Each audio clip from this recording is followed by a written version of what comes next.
Right, before we start, a note from his nibs. Ladies, sorry I can't be in the studio tonight. Do not behave. Also, check the fridge in the corner. I've left a couple of reasonably priced bottles of Prosecco, because I know what you're all like if I hand you a microphone and a cybersecurity topic. Reasonably priced is such an on-brand phrase. Not nice Prosecco, not bad Prosecco, cost-optimized Prosecco. That is, in fairness, a very small business sentence. Hang on, let's see if he's telling the truth. Oh, he is. 2 bottles. Look at that. Absence management, but make it hospitable. So tonight you've got the 3 of us. No Noel, 2 bottles of fizz, and a fairly serious point underneath all this, which is that loads of cyber messes don't start because attackers are geniuses. They start because somebody in the business got a bit too sure of themselves. The hack might look fancy later. The opening mistake usually sounds more like, we'll deal with that next quarter. Or, that finding is theoretical, which is often what people say shortly before reality becomes less, theoretical. Beautiful. Right then. Let's open one before Corinne starts sounding like a classified incident report. Some doors stay closed for a reason. Everyone has learned not to play guess which 3-letter agency you worked for after half a glass of Prosecco anyway, so no need to be coy. Fair. Right, ready? Let's do this. He's the guy with the plan for your online life. Keeps your data safe, cuts through the strife. Small biz owners, yeah, this is your guide. Cyber threats, beware, no place to hide. The small business cybersecurity guy, guarding your world with a sharp eagle eye. Tips and tricks to keep your systems tight. Stay secure, stay strong in the digital fight. Welcome back to the Small Business Cybersecurity Guy podcast. Except tonight it is, frankly, the Small Business Cybersecurity Women, because Noel's deserted us and left us supervised only by sparkling wine. I'm Morven McLeod, with Corinne Jefferson and Lucy Harper. Hello. And yes, before anyone writes in, we know the show's title is now a tiny bit inaccurate for this episode, but we'll allow it. Anyway, he has always said it's more like Guy and Friends, really. Temporarily inaccurate, like many risk dashboards. That's the mood, is it? Good. Today's topic is ego. Not in a fluffy self-help way, in a very practical, expensive, this is why things get breached way. Because ego doesn't walk into the room shouting, I'm the problem. It says things that sound quite sensible. We've already bought a tool for that. Our environment's unique. Let's not overreact. And everybody nods because confidence sounds reassuring. The reality is, overconfidence is often misread as competence. In security, that becomes dangerous very quickly. A finding gets downgraded because it is inconvenient. A patch is delayed because downtime would look untidy on a management report. Excessive permissions remain in place because no one wants the short-term friction of cleaning them up. Yep, and in small businesses it can be really ordinary. Owner says, Dave from IT looked at it. Why is it always Dave from IT, by the way? Why is it never Davina from IT? Davina from IT. For this episode at least, that's a keeper. Davina's been right about the firewall and banging on for months, and nobody listened. Davina also documented the issue properly, which is perhaps why she was ignored. Exactly. That's the thing. The business often doesn't lack intelligence.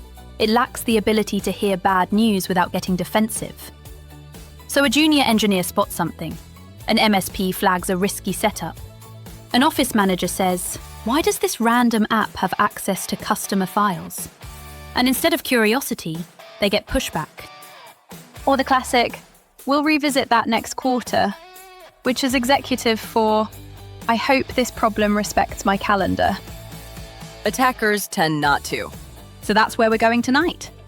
What ego looks like in real businesses, why it gets people in trouble, and what humility looks like when it's not just a nice value on a poster, but an actual security control. And if Corinne accidentally says something too mysterious, we'll just top up her glass and redirect.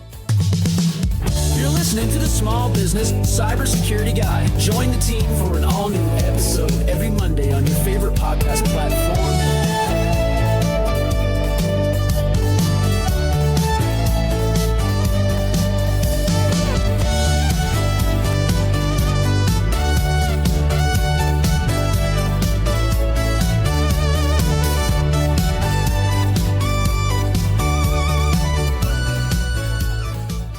Let's make it concrete.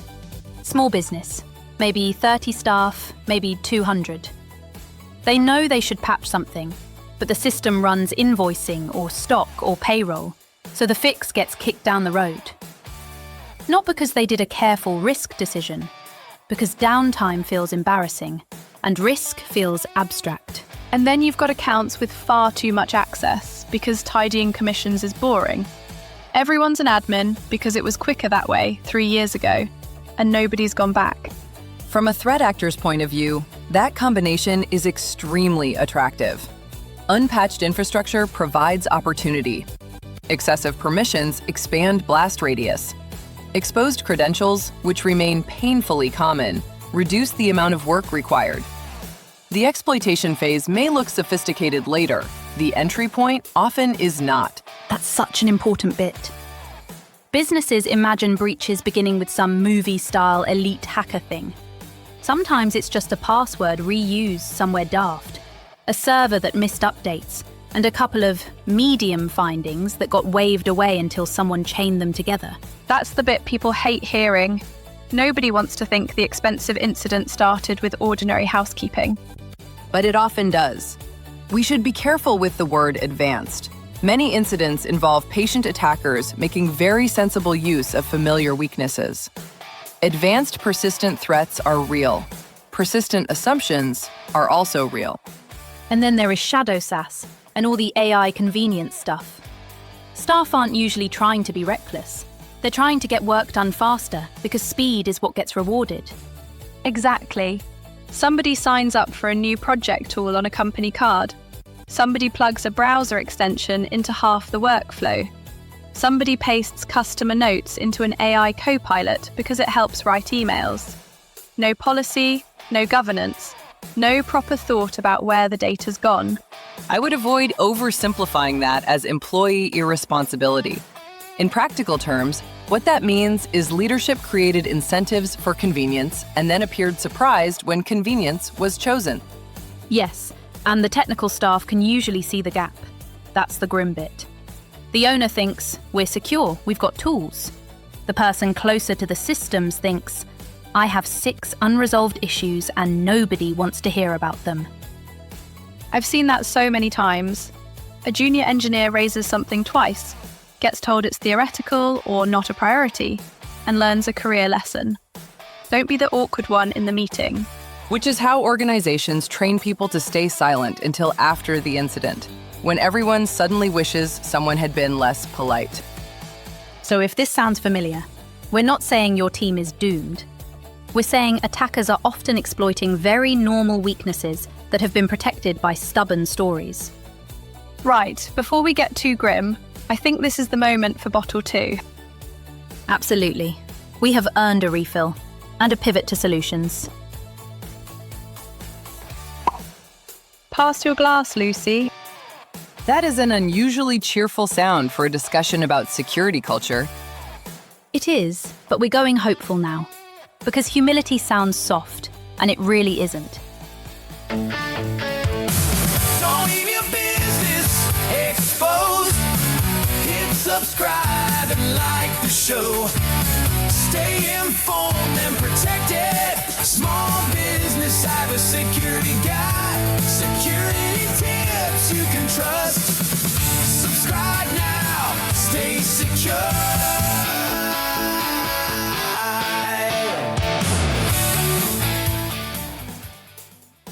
Humility in security is being able to say, we were wrong, fix it.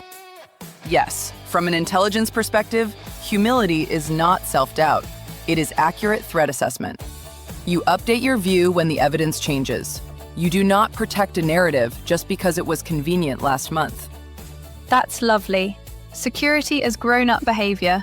Not glamorous, but useful. And for a small business, this does not require buying another dashboard. Honestly, half the time the business has enough alerts already. What it lacks is the habit of acting on awkward information quickly. So, practical stuff. This week, ask 3 questions. What have we delayed because it's inconvenient? Who has more access than they need? And what tools or AI bits are staff using that nobody's formally approved? Add a 4th. Where do people currently raise concerns, and what happens when they do? If the answer is they mention it in passing and hope for the best, that is a control failure. Yep. Give people a boring, normal route to flag risks. Could be a standing 10-minute slot in the weekly ops meeting. Could be a simple shared list. Could be your MSP review. Doesn't need to be fancy. It needs to be real. And reward the person who brings you bad news early. Not with a medal maybe, but definitely not with eye rolling. If Davina from IT says, "This plugin can see customer data," the correct response isn't, "Ugh, another blocker." It's, "Talk me through it." When I say this matters, I mean it. Organizations with resilience are not the ones that never make mistakes. They are the ones that surface mistakes faster, contain them sooner, and learn without turning the post-incident review into a search for someone junior to blame. That's such a good line. Because resilience is built in public, isn't it? In meetings, in ticket queues, in how leaders react when reality ruins a tidy slide deck. Not sexy, very effective. Let's stay on that. Because psychological safety can sound a bit corporate workshop if we're not careful. But it's actually dead practical. It just means people can raise a concern before it becomes an incident without feeling they'll get slapped for it.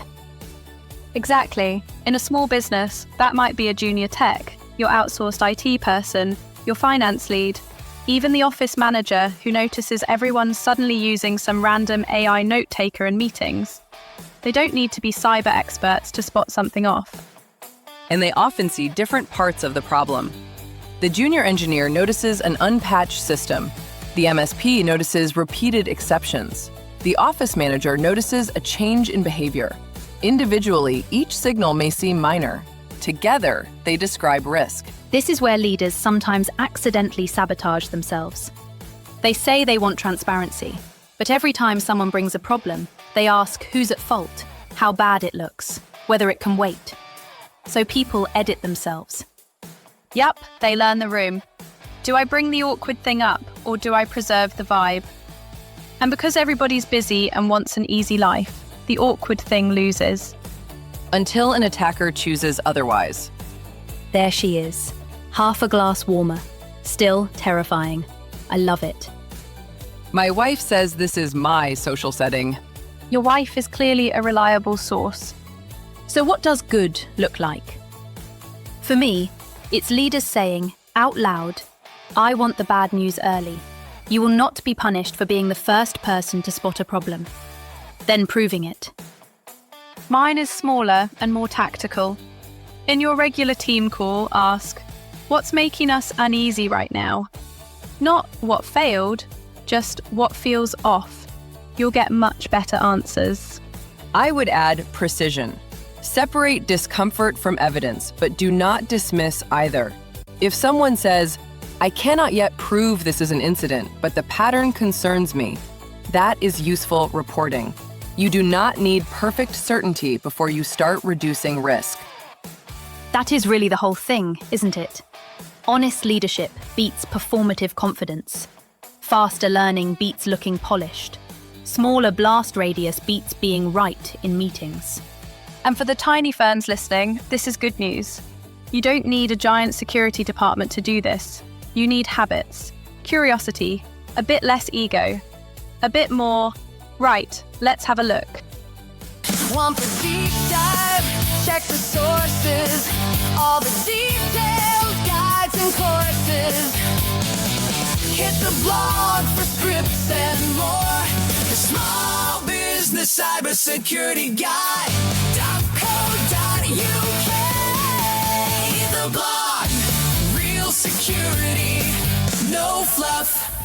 Let's do the greatest hits.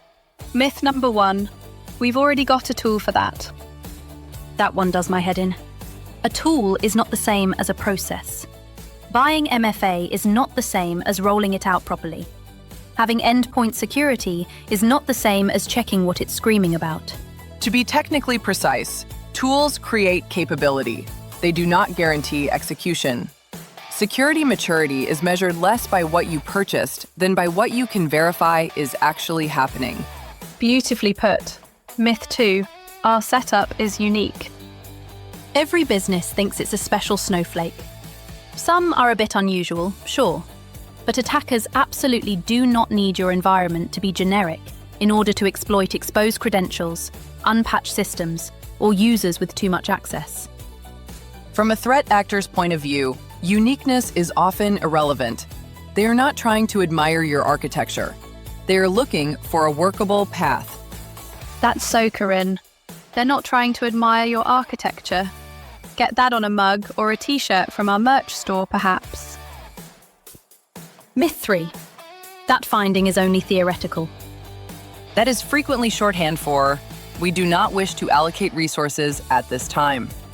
The danger is that multiple medium findings, each individually tolerated, can be chained together after initial access.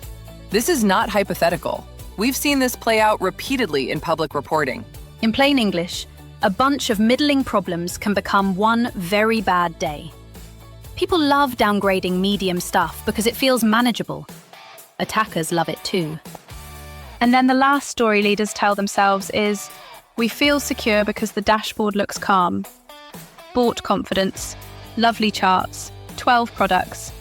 No one quite sure who's responsible for what. Buying confidence is easier than building resilience. Complexity often increases faster than understanding, particularly when tools multiply through consolidation, vendor promises, or hurried adoption. Yep, you can spend money and still be brittle. Real resilience looks more boring. Fewer assumptions, cleaner permissions, patches done, staff listened to. AI and SaaS use actually governed instead of just hoped for. So if any of those myths felt familiar, don't panic. Just don't keep narrating yourself into a breach. Hey, hey, hey! Love the podcast, support the blog, grab the merch, help us keep turning out free content. Every week ain't cheap. Merch stores open, have a peek. Buy some merch and support independent security. Let's finish with one clear antidote each. Mine is this. Make a stop doing list. Pick one convenience-led risk this week and shut it down or formalize it. Maybe it's shared logins. Maybe it's that random SaaS tool. Maybe it's staff chucking sensitive text into an AI helper. Don't write a manifesto. Fix one thing. That's a good one. Mine is dead simple. Ask your technical people, or your MSP if that's who you've got. What are we pretending is fine? Then let them answer without arguing. You might not love what you hear, but you'll get closer to reality very quickly. Mine is to review delayed decisions. Specifically, list the security fixes postponed for convenience, aesthetics, or meeting politics rather than evidence. Then choose one root cause to address now. Not the slide deck version, the actual underlying issue. I love that. Also, if you're the owner or team lead, say the sentence out loud. I might be wrong. It is oddly powerful. It gives everyone else permission to stop performing certainty. And maybe ask Davina from IT before Dave from IT, just for balance. Davina's documentation is likely better. There it is. Full, warm Corinne. We've got her. Noel's going to be raging he missed this. He leaves 2 reasonably priced bottles in a fridge and comes back to a whole episode on why confidence is not a control. A useful lesson, even so. Strong organizations are not the ones that sound the most certain. They are the ones that can admit uncertainty early, correct course quickly, and reduce blast radius before confidence becomes liability. So that's the takeaway. You do not need to be perfect. You do need to be honest. Patch the obvious things, Clean up access, pay attention to shadow tools, and make it safe for people to tell you the truth. If this was useful, subscribe, leave us a review, send it to the person in your business who keeps saying, "We'll revisit that next quarter," and have a look at the show notes for the key points. And next time we'll be back, hopefully with Noel physically present and not just spiritually present via supermarket Prosecco. Not that I am complaining. Until then, stay precise. Stay practical. And stay just humble enough to listen. Bye both. Bye. Goodbye. Click subscribe and join the ride. Together we'll shield the digital tide. Your business is strong when your data's secure. The small biz cyber guy, here to ensure.